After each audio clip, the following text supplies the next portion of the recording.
Hello guys. तो match तो आप सब लोगों ने देख लिया होगा जो कि हुआ था पाकिस्तान वर्सेस बांग्लादेश का। 4 दिन भी गुजर गए और चारों के चारों दिन में हम जलील ही हुए हैं। तो इस जलालत की वजह क्या है कि पाकिस्तान टीम में क्या वो अभी प्लेयर नहीं रहे, क्या है मतलब वही प्लेयर है। अब उनको पता नहीं क्या हो गया है, पहले भी सही थे, बेहतर तो नहीं थे लेकिन सही थे। अब बांग्लादेश से ऐसी हालत हो रही तो ये फ़िक्रा है, लम्हा फ़िक्रिया है ये हमारे लिए द पाकिस्तानी। अगर आप और सबसे पहले देखें तो ये पिच क्यूरेटर ये कहाँ है, इनको बुलाओ। जिन्होंने ग्रीन पिच बनाई थी, जिन्होंने सबको कोचेस हमारे को बॉलर्स को ये लालच दी थी कि यहाँ पे जो है वो बॉल स्विंग होगी, बॉल अच्छे तरीके से स्विंग होगी, बैट्समैन को खेलने में मुश्किल होगी। बैट्समैन भी डर गए थे, बॉलरों को मज़ा आ गया। बॉलर कह रहे थे अब हम नहीं छोड़ेंगे, बैट्समैनों को देख रहे थे कि बैट्समैन अब तुम करते क्या हो। बैट्स पाकिस्तान ने इसी वजह से, एक स्पिनर था हमारे पास इब्रार अहमद, हमने उसको भी कहा तू चला जा बेटा, तू चला जा, हमारे पास पेसर हैं, वर्ल्ड के टॉप पेसर हैं, हम उनके साथ जाएंगे और पिच भी हमारी जो है वो पेसर को सपोर्ट करेगी। ऐसी ग्रीन पिच थी, न्यूजीलैंड वाले हैरान, ऑस्ट्रेलिया वाले हैरान कि ये हमारी कंडीशंस तो ये उठा के लेके जा रहे हैं। जितना हम अगर मशहूर है स्विंग के तो आज से तो ये पाकिस्तान फेमस हो जाएंगे, इनकी इतनी ग्रीन पिच है। इतनी कभी ग्रीन तो न्यूजीलैंड में पिचेस नहीं बनी।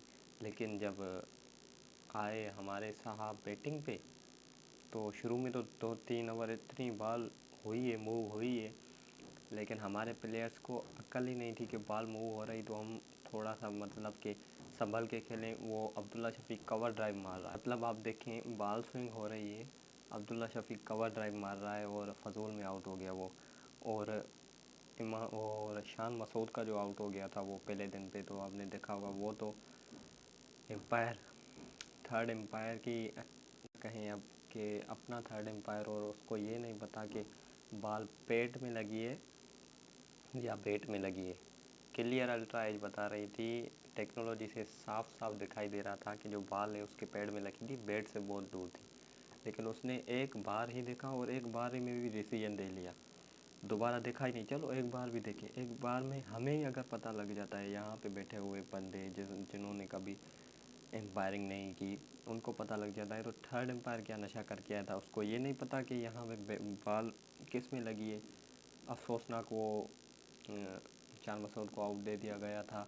शान अगर खेलते तो वो एग्रेसिव अप्रोच के साथ जाते, लेकिन वो आउट हो गए तो हमारे आए बुब्जी द किंग, जिस पे हमारे जो कि अवाम है वो किंग किंग कहती है, और बाबर को कुछ कहो तो अवाम ऐसे आ जाती है आगे जैसे हमने कोई गलत काम कर दिया। लेकिन सारे हमारे प्लेयर हैं, सारे प्लेयर के हम तनकीद करेंगे, जो परफॉर्म नहीं करेगा उनको हम बुरा कहेंगे। ये हमारा हक है, जो भी प्लेयर परफॉर्म नहीं करेगा, चाहे वो बाबर हो, शान हो, आमिर हो, शाहीन हो, जो भी हो, वो बुरा बुरा कहलाएगा और उसको हम तनकीद करेंगे। जो अच्छा खेलेगा उसकी तारीफ़ करेंगे। तो बाबर आया, पहली बॉल खेली, दूसरी बॉल खेल के आउट हो गया। मतलब इतना इंतज़ार था, मुझे खुद इंतज़ार था, मैंने कहा चलो शान आउट हुआ है तो अब उनका बदला लेगा बॉक्सी द किंग, क्योंकि शान जो गलत आउट हुआ है बाबर आजम उनको देखेगा। बाबर आजम तो इनसे अब आउट भी नहीं होगा चाहे कुछ भी कर ले। लेकिन बाबर आजम दूसरी गेंद पे चला गया, पता नहीं कहाँ से वाइड गेंद जा रही है, उसको क्लिक किया और बस वो एज निकल गई और बाबर आजम चला गया ऐसे ही, जैसे वो खेलने नहीं आया था, बस ऐसे ही 2 बॉलें खेल के चला गया। और उसके बाद हमारी पार्टनरशिप बनी है सेम अयूब और साउथ शकील के दरमियान। और मुझे उम्मीद नहीं थी सेम अयूब से कि वो इतना लंबा खेल जाएगा, क्योंकि वो टेस्ट का मटेरियल ही नहीं है। वो T20 में भी जल्दी आउट हो जाता है तो टेस्ट क्या ही करेगा। लेकिन उस बंदे ने खेला, उस बंदे ने जो है वो पोटेंशियल दिखाई और पॉजिटिव अप्रोच के साथ खेला है, और उसका पूरा पूरा साथ दिया साउथ शकील ने।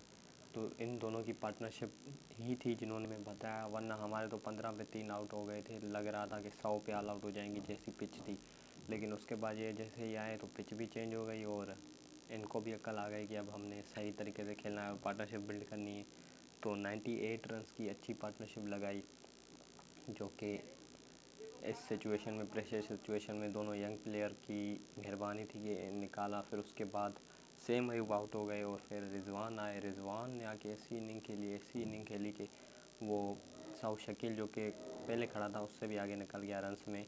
और इस तरह जो है वो पहले दिन का जो है वो इख्तिताम होता है। पहले दिन में हमारी जो है वो शुरू में तो बुरी परफॉर्मेंस रहती है, लेकिन फिर बाद में हमारी टीम जो है वो रिकवर कर लेती है।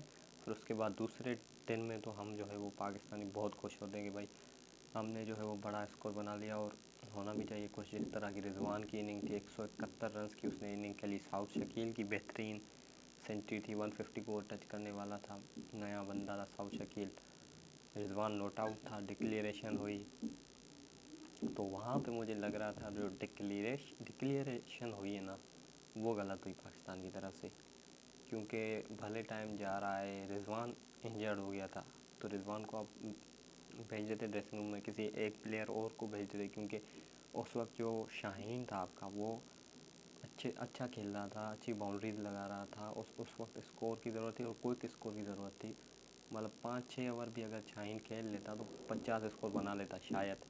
और उसके साथ अगर नसीम शाह आता, क्योंकि रिजवान अगर जाता तो नसीम ही आता, और नसीम भी अच्छी बैटिंग कर लेता है, तो डिक्लेयर करने का क्या ज़रूरत है। आप उनको खिलाते, आउट हो जाते ज़्यादा से ज़्यादा, बस स्कोर तो बनता। लेकिन 448 जो है हम समझते हैं कि अच्छा स्कोर है, बांग्लादेश को जो है वो हम जल्दी आउट कर देंगे और फिर हम जो है वो दोबारा आके बैटिंग करके मैच जीत जाएंगे। तो बांग्लादेश जैसे बैटिंग पे आई है पहला दिन तो उनको मतलब हम जैसे ही गए तो उनको पहला 10-5 ओवर मिले, तो उन्होंने एक भी विकेट नहीं गंवाई, अच्छे तरीके से खेले। स्टार्ट उन्होंने बड़ी स्लो की थी, अगले दिन भी उन्होंने बड़ी स्लो स्टार्ट की थी। और उसके बाद जब चौथे दिन पे जब कल उन्होंने बैटिंग की, ऐसा तमाचा मारा है पाकिस्तानियों के मुँह के ऊपर, ऐसा पाकिस्तानी बॉलर्स को कूटा है, ऐसे अकल ठिकाने को आई है पाकिस्तानी बॉलर को कि हमारे पास कोई बॉलर नहीं है जो कि आउट हो सके। सारे मजबूर हुए पड़े हैं, बस मजबूरी से बॉलिंग करवा रहे हैं। ना शाहीन की पेस आ रही है, ना नसीम की वो स्विंग हो रही है, ना उसकी पेस है, ना मोहम्मद अली से रनअप कंप्लीट नहीं हो रहा। खुरम शहजाद ही थे जो कि थोड़े बहुत रिदम और टच में नज़र आते हैं, उसके अलावा बाकी कोई प्लेयर नहीं चला। हमारा स्पिनर नाकाम गए, बल्कि हमने स्पिनर कोई उठाया ही नहीं था। जो एज ऑलराउंडर जो हमने खामखा के ऑलराउंडर बनाए हुए हैं, सेम अयूब ऑलराउंडर, स्पिन हम उससे करवाते हैं तो वो भी फेल हो गए। टोटल दोनों स्पिनर हमारे जो कि ऑलराउंडर थे वो स्पिन में फेल हो गए।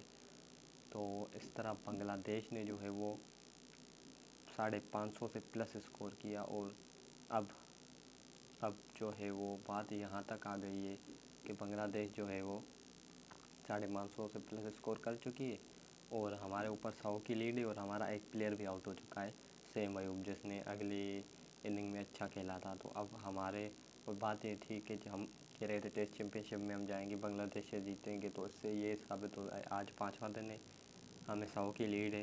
100 की लीड के बाद हमने टारगेट देना है और हमारे पास 9 विकेट्स है। तो इससे ही तो हमें ये ज़ाहिर हो रहा है हम तो जीत सकते नहीं हैं। क्योंकि अगर देखें आप तो जीतना तो हमारे लिए बहुत ही मुश्किल हो गया है, ख्वाब सा हो गया है। या तो बांग्लादेश जीतेगी, और ज़्यादा चांसेस जो मुझे लग रहा है कि भाई ये मैच जो है वो ड्रा होगी। अगर तो ये मैच ड्रा होती है तो फिर जो पिंडी स्टेडियम के ऊपर जो बंदे बातें करेंगे, और करनी भी चाहिए, क्योंकि हर वक्त जब भी पिंडी स्टेडियम में होती है मैच तो वो उसका नतीजा ड्रा ही होता है। ये तो शुक्र है अगले बार इंग्लैंड आई थी, इंग्लैंड क्योंकि ऐसी टीम है नहीं जो मैच को ड्रा होने दे। इंग्लैंड पॉजिटिव अप्रोच के साथ खेलती है, जो कि जीत गई थी। जीती इंग्लैंड ही थी, हम नहीं जीते थे, लेकिन ड्रा होने का नतीजा इंग्लैंड ने नहीं दिखाया था। अगर और कोई टीम जो कि इंग्लैंड के अलावा आए तो ड्रा ही होती है सीरीज़ मैचेस। तो ये पिंडी स्टेडियम की पिच है जो कभी बॉलर को सपोर्ट ही नहीं करती। हमारे पिच क्यूरेटर्स पता नहीं क्या करते हैं, जिनको आज तक पिचेस बनाने नहीं आई। कम से कम ऑस्ट्रेलिया से ही पिचेस बना लो यार, ऑस्ट्रेलियन वाले क्यूरेटर्स मंगवा लो, क्योंकि हर रोज़ तो मैच पाकिस्तान में होती नहीं है। एक बार खर्चा कर लो, एक बार पिच बना लो, उनसे फिर सीख लो, फिर खुद बना लिया करो। न्यूयॉर्क वालों ने भी तो बनाई थी ना, उन्होंने 2 महीनों में जो आपका स्टेडियम था जिसमें पाकिस्तान और इंडिया की मैच हुई थी, वो उन्होंने उनसे बनाई थी, ऑस्ट्रेलियन से। तो आप भी ऑस्ट्रेलियन से बना सकते हो पिच, फिर वो चलती रहेगी। जब वो ख़राब हो जाए तो फिर आप उनसे सीख लें, फिर दोबारा खुद बना लें।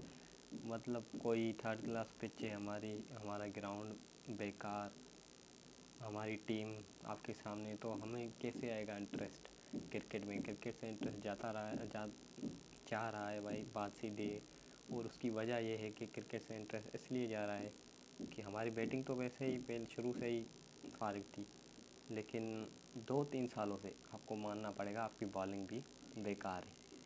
कोई आपके पास मेन बॉलर नहीं है जिस पे आप रिलाई कर सकें, हाँ इंग्लैंड विंग्लैंड में थोड़ी सी स्विंग निकाल लेता है आपका नसीम शाहीन, तो हम वाह वाह करते हैं कि भाई हमारे बॉलर ये वो है। आपका पास कोई इस वक्त बॉलर नहीं है, और पिछले 2 सालों से हम जलील होते हुए आ रहे हैं, एक्सपोज हुए हैं हम। पहले हमें अफ़गानिस्तान ने एक्सपोज किया था 2023 के वर्ल्ड कप में, आपको याद हो। इंडिया में हमने 280 बनाया था, वो ऐसे चेस करते हैं जैसे उनके लिए कोई स्कोर ही नहीं है। फिर उसके बाद हमें न्यूजीलैंड ने उसी वर्ल्ड कप में एक्सपोज किया था, 400 रन मारे थे। ऑस्ट्रेलिया ने उसी वर्ल्ड एक्सपोज किया था, हमें तकरीबन 400 रन मारे थे, 391। श्रीलंका ने हमें 350 रन मारे थे इसी बॉलिंग पे, यही बॉलिंग थी, सिर्फ एक नसीम शाह नहीं था, बाकी सारे यही बॉलर थे।